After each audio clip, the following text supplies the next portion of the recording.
Number 4 says, during a rugby match, a spectator at A walks to C, is still same feed, the opposite corner of the ground by walking from A to B to C as shown in the diagram. Now the question says, if the spectator takes 100 seconds to complete the walk, what is the average speed?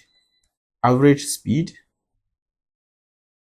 is equals to distance divided by time. Okay?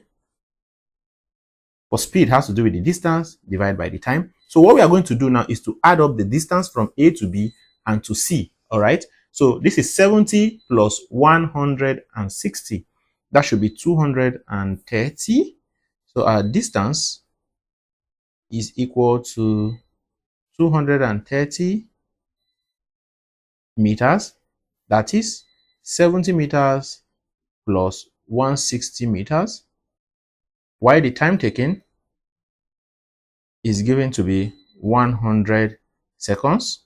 So your average speed will be equal to 230 divided by 100, and that will be equal to 2.3 meters per second.